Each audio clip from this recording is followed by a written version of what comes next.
Assalamualaikum warahmatullahi wabarakatuh. Alhamdulillah, salatu wassalamu ala rasulillah, amma ba'd. Kaum muslimin yang dirahmati Allah subhanahu wa ta'ala, beberapa hari ini viral tentang adanya seorang yang digelari sebagai ustazah, kemudian menjadi artis yang berperan di dalam sebuah film yang diberi istilah film religi, ya. Kemudian ustazah tersebut mempromosikan kepada kaum muslimin agar kaum muslimin ikut menonton film tersebut. Padahal jelas ya, yang namanya film itu ya isinya adegan palsu. Ceritanya pun cerita palsu. Ya, dan namanya sebuah film tentu banyak aktris yang berperan di dalam film tersebut dan sangat jarang yang namanya aktris yang berperan kemudian mereka itu adalah pasangan yang sah. Sangat jarang. Kebanyakan mereka adalah pasangan non-mahram alias orang lain, sama-sama artis yang berperan di dalam sebuah film. Dan hampir tidak ada yang namanya film yang di dalamnya tidak ada adegan duduk berduaan dengan lawan jenis, tatap-tatapan dengan lawan jenis, ya, bergandengan tangan dan sebagainya, ya. Bahkan sampai kepada ciuman, adegan ciuman. Padahal lawan mainnya itu adalah pasangan yang bukan mahram, orang lain. Dan jelas di dalam agama Islam yang seperti itu hukumnya haram kaum muslimin. Haram. Di dalam sebuah hadis yang sahih, Nabi Muhammad SAW mengatakan bahwasanya ditusuk dengan pasak yang terbuat dari besi pada kepala salah seorang di antara kalian itu lebih baik bagi dirinya daripada menyentuh wanita yang tidak halal baginya, yang haram baginya. Dan tentu kita sebagai seorang muslim yang mengetahui hukum-hukum Islam, aturan-aturan agama Islam, konsekuensi-konsekuensi yang akan diterima bagi orang-orang yang melanggar syariat Islam, tentu kita tidak ingin melihat saudara kita melakukan pelanggaran sehingga berpotensi dia celaka. Dan sebagai wujud kepedulian kita, kasih sayang kita, maka sudah selayaknya kita saling menasehati, saling mengingatkan. Sekaligus itu adalah dalam rangka menjalankan syariat Islam, ya, menjalankan syariat Islam, tawasobil haq wa tawasobis sober. Begitu juga yang dilakukan oleh Ustadz Muflih Safitra kepada orang yang digelari ustazah ini. Dan insya Allah kita sudah tahu siapa ustazah yang dimaksud. Dia adalah Okky Setiana Dewi, yang menjadi bintang filmnya sekaligus promotor film tersebut, ya. Awalnya beliau Ustadz Muflih Safitra ini menegur melalui tweet, ya, kemudian melalui video pendek beliau. Dan coba kita baca tweetan dari Ustadz Muflih Safitra ini. Afwan Bu Okky, jika berkenan anak ajak diskusi bersama suami dan orang-orang khusus Bu Okky saja. Saya kasihan sama umat dan generasi muda Islam yang tersesat karena mengikuti jalan Bu Okky yang notabene diustazahkan masyarakat awam. Kasihan sama Bu Okky juga yang akan berlipat dosanya sejumlah jutaan pasang mata yang melihat adegan-adegan mesra yang dilakukan sepasang yang bukan mahram. Ini jalan syaiton yang akan dikira jalan kebaikan karena promotor atau produser atau pendukungnya adalah seorang pendakwah. Biar saya yang ke Jakarta dengan biaya sendiri, tertutup tidak apa jika dikhawatirkan anak hanya numpang panjat sosial. Kemudian ada postingan yang dikutip dari Ustadz Muflih Safitra juga. Dakwah belum tentu Allah terima, malah bikin dosa jariah promosi film yang pemerannya laki-laki, perempuan yang bukan mahram beradegan haram. Apa semua pada merasa aman dari azab Allah kalau sudah menjadi pendakwah? Kalau ada yang bisa, silahkan sampaikan ke Ukhti Okky Setiana Dewi dan Ustadz Abdul Somad. Laki perempuan non-mahram itu ada batasannya di dalam berhubungan. Haram pegangan, pelukan, ciuman, bahkan tatap-tatapan, meskipun niatnya buat dakwah lewat film religi dan meskipun promotornya seorang ustadz atau ustazah. Monggo kalau ada yang mau sampaikan ke Ukhti Oki Setiana Dewi dan Ustadz Abdul Somad ya. Dan memang di dalam film tersebut kaum muslimin yang promonya beredar itu menampilkan adegan-adegan yang ya seperti yang kita lihat di gambar ini ya.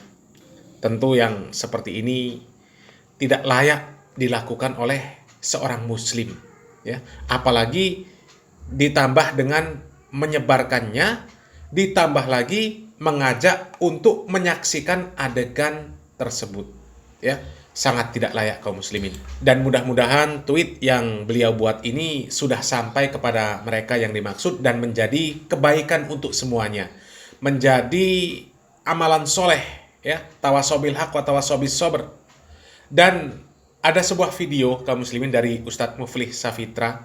Ini video terbaru yang membahas fenomena film-film yang disebut sebagai film religi, dan semoga ini menjadi ilmu yang bermanfaat bagi kaum muslimin ya. Kita simak videonya. Ini misalnya anggaplah yang melakukan sebagai pemeran wanitanya, yang di situ pasti ada adegan tatap-tatapan dengan laki-laki yang bukan mahram. Jarang ada ustadz yang membahas tentang film religi, contohnya ayat-ayat cinta, Assalamualaikum Beijing, dan yang semisalnya lah pendapat ustadz tentang film religi ini. Sebagai contoh ayat-ayat cinta, Ana sudah punya novelnya saat Ana belum ngaji sunnah, saat belum ada logo bestsellernya itu, Ana udah punya novelnya. Bahkan Ana tamatkan di motor menuju Jogja Purworejo. Ketika sudah tamat, Ana bilang gini, wah ini kalau difilmkan bagus nih, ini tinggal cari produser yang mau filmkan. Di dalam part-partnya itu ada adegan, misalnya si laki-lakinya nikah sama si perempuannya. Di malam pertamanya ada adegan kayak gini nih misalnya minum susu gitu kan. Kok susunya gini ya? Coba kamu yang minum. Ketika diminum sama istrinya, terus dia cari bekas bibirnya. Oh iya, setelah kena bekas bibirmu, jadinya susunya enak. Itu kalau diadegankan, pertanyaan Ana, si laki-laki jadi pemerannya, dengan si perempuan yang jadi pemerannya, melakukan sesuatu yang pantas tidak? Tidak pantas. Belum lagi nanti ada acara malam pertamanya. Meskipun religi, si pemeran laki-laki dan perempuan bukan mahram, bukan suami istri, terus berpegangan, ada cium jidat, cium pipi. Haram atau tidak perbuatan seperti itu? Maka Ana bilang, pemerannya dapat dosa. Bahkan dosa mereka bisa jadi lebih besar karena menggabungkan antara yang hak dengan yang batil, jadi dibungkus seolah-olah kebenaran. Mana yang lebih menyesatkan? Yang abu-abu atau yang hitam putih? Yang abu-abu. Di dalam film-film religi, meskipun temanya keislaman, masalahnya di situ pasti ada adegan laki-laki dan perempuan bukan mahram pegang-pegangan, cium-ciuman, minimal cium pipi, cium jidat. Meskipun bukan cium bibir, tetap aja bukan mahram. Maka saya katakan kalau seandainya produsernya ustazah, dan dia tahu itu semua, maka dia berdosa besar. Pemeran wanitanya yang di situ pasti ada adegan tatap-tatapan dengan laki-laki yang bukan mahram. Ana nggak tahu ya, karena memang demi Allah Ana belum pernah nonton. Tapi Ana tahu persis ketika Ana dulu belum ngaji. Ayat-ayat cinta belum ada logo bestsellernya, Ana sudah punya novelnya duluan. Ana nggak bisa bayangkan ini adegannya nanti apa yang mereka lakukan dalam acara malam pertamanya itu. Pasti kan ada adegan laki-laki dan perempuan melakukan hubungan yang tidak pantas kan? Yang dalam dunia nyata mereka lakukan itu. Itu kan tidak pakai CGI, tidak pakai pemeran pengganti, malah memproduksi seperti ini, memproduksinya, menyebarkannya di kalangan kaum muslimin. Wallahu a'lam, dosanya lebih besar karena mengelabui yang batil dengan sesuatu yang dibungkus seperti seolah-olah hak, lalu kemudian dinikmati oleh kaum muslimin. Begitu. Ini sama aja mirip-mirip kayak perayaan ulang tahun yang itu sebenarnya tasyabbuh bil kuffar, lalu kemudian supaya agak-agak Islami diganti mat milad, barakallahu fi umrik. Kan sama aja sebenarnya. Kalau setelah nonton film itu bisa nambah iman atau sejenisnya itu gimana, Ustaz? Sebenarnya itu talbis iblis, yaitu iblis dan bala tentaranya itu syaitan membuat sesuatu yang samar-samar yang kaum muslim mengira itu adalah kebaikan, padahal itu dosa. Sebenarnya talbis iblis, jeratan-jeratan syaitan. Kita dianggap ingin beribadah, padahal sebenarnya kita dijerat dengan sesuatu yang seperti itu, yang dosa yang kita mungkin nggak bisa baca. Sama seperti kaum Nabi Nuh dijerat oleh iblis, dianggap kalian akan semakin bersemangat untuk ibadah kalau kalian bikin patung-patung, Wat, Suwa, Yaguth, Ya'uq, Nasr. Ini 5 orang soleh, kalau kalian bikin patungnya nanti kalian akan tambah semangat untuk ibadah. Dan memang betul-betul mereka semangat ibadah. Tapi setelah itu ujung-ujungnya disembah. Artinya memang itu kelihatannya kayak penyemangat, tapi sebenarnya itu adalah jerat-jerat dosa yang dibuat oleh iblis, membuat kaum muslimat, kaum muslimin jadi generasi yang ibadahnya itu gara-gara hal-hal seperti itu. Bukan karena tumbuh dengan ilmu, tumbuhnya dengan film. Sejak kapan para ulama tumbuh iman dan ilmu dengan film?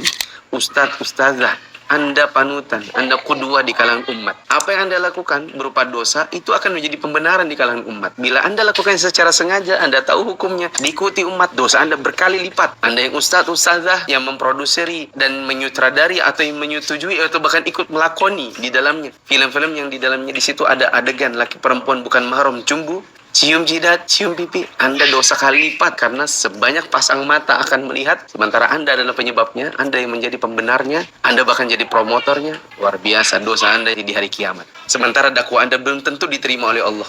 Memang sangat disayangkan kaum muslimin, masih banyak orang-orang yang mereka ini dianggap sebagai pendakwah, sebagai panutan, sebagai guru, ustadz, gus, dan sebagainya. Tapi mereka tidak bisa mendakwahi masyarakat dengan baik. Tidak bisa memberi contoh yang baik untuk kaum muslimin. Dan sebenarnya sebuah hal yang mustahil kaum muslimin, seorang pendakwah, apalagi yang sudah bergelar Profesor Dr. Haji UAS LC MA PhD, kemudian tidak tahu batasan interaksi antara laki-laki dan perempuan yang non mahram. Apalagi tidak tahu kalau pegangan tangan, pelukan, cium kening lawan jenis yang non mahram itu adalah perbuatan yang diharamkan. Tapi ya begitulah ya. Banyak orang-orang yang ditokohkan sebagai tokoh agama, mereka terjebak di dalam fitnah dunia. Lebih cinta kepada popularitas dibandingkan dengan amal soleh. Makanya tidak heran ketika ada sesuatu yang jelas-jelas diharamkan di dalam Islam, kemudian mereka tetap berusaha untuk mengislamisasikan, ya. Film yang isinya jelas-jelas perbuatan yang haram, mereka sebut sebagai film religi. Musik yang di dalam Islam diharamkan, mereka sebut musik religi. Ulang tahun disebut Yaumul Milad, demi untuk melegalkan, supaya terkesan Islami, itu berasal dari hukum Islam. Dan kaum muslimin, tidak ada dakwah yang lurus yang menebarkan kebaikan dan kasih sayang untuk kaum muslimin tanpa pandang bulu, tanpa pandang dari ormas mana, jamaah mana, ya, kecuali dakwah orang-orang ahlus sunnah wal jamaah yang bermanhaj salaf, atau yang disebut salafi, atau yang dijuluki sebagai wahabi. Insya Allah dakwah mereka lah yang benar-benar dakwah yang isinya mengajak kaum muslimin kepada ketaatan kepada Allah Subhanahu wa taala, kepada ketakwaan kepada Allah Subhanahu wa taala. Bukan dakwah yang mengajak kepada cinta dunia, popularitas, ya. Dakwah yang mengajak untuk memuliakan tokoh, dakwah yang mengajak kepada ormas tertentu, kepada tokoh tertentu, kepada madhab tertentu, dan sebagainya, ya. Dan terakhir, semoga Allah Subhanahu wa taala memberikan taufik dan hidayahnya kepada kita semuanya untuk bisa mengikuti dakwah yang benar, dakwah yang mengajak kaum muslimin untuk kembali kepada Al-Quran dan Sunnah sesuai dengan pemahaman para salafus soleh, dakwah yang mengajak kepada kaum muslimin untuk mengamalkan nilai-nilai syariat Islam yang benar. Semoga yang sedikit ini bermanfaat. Barakallahu fikum. Wassalamualaikum warahmatullahi wabarakatuh.